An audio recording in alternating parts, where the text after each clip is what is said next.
Hello all welcome to Mansi collections అండి. ఈరోజు మరో బ్యూటిఫుల్ శారీతో మీ ముందుకు వచ్చాను. శారీ క్లాత్ వచ్చేసి జార్జెట్ అండి. ఇదంతా సాటిన్ బార్డర్ అండి. బార్డర్ వచ్చేసి సాటిన్ బార్డర్. ఇది విస్కోస్ జెరీ అండి. మధ్య మధ్యలో ఇలా చిన్న ఫ్లవర్స్ వచ్చాయండి. బ్యూటిఫుల్ శారీ అండి. కలర్ వచ్చేసి బ్లాక్ కలర్. బ్యూటిఫుల్ శారీ అండి. కాస్ట్ వచ్చేసి 599. షిప్పింగ్ కాస్ట్ మాత్రం ఎక్స్ట్రాగా ఉంటుంది.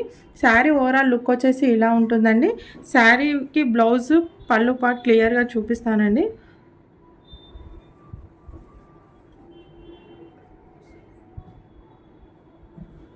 బ్లౌజ్ వచ్చేసి ఇదండి, చిన్న బూటీతో వచ్చింది. పళ్ళు వచ్చేసి ఇలా ఉంటుందండి, కలంకారీ ప్రింట్తో వస్తుంది. బ్యూటిఫుల్ శారీ అండి. క్లాత్ మాత్రం చాలా సాఫ్ట్గా ఉందండి. ఎవరు మిస్ చేసుకోవద్దు. శారీ నచ్చినట్టయితే స్క్రీన్ షాట్ తీసి మన వాట్సాప్ నెంబర్కి వాట్సాప్ చేయండి. కాస్ట్ వచ్చేసి 599. షిప్పింగ్ కాస్ట్ మాత్రం ఎక్స్ట్రాగా ఉంటుంది. మన వాట్సాప్ లింక్ని డిస్క్రిప్షన్లో ఇచ్చాను. మన వాట్సాప్ గ్రూప్లో జాయిన్ అవ్వండి. మీకు మన కలెక్షన్ నచ్చినట్టయితే లైక్ చేయండి, షేర్ చేయండి, సబ్స్క్రైబ్ చేయండి. థ్యాంక్ యూ అండి. Thank you so much.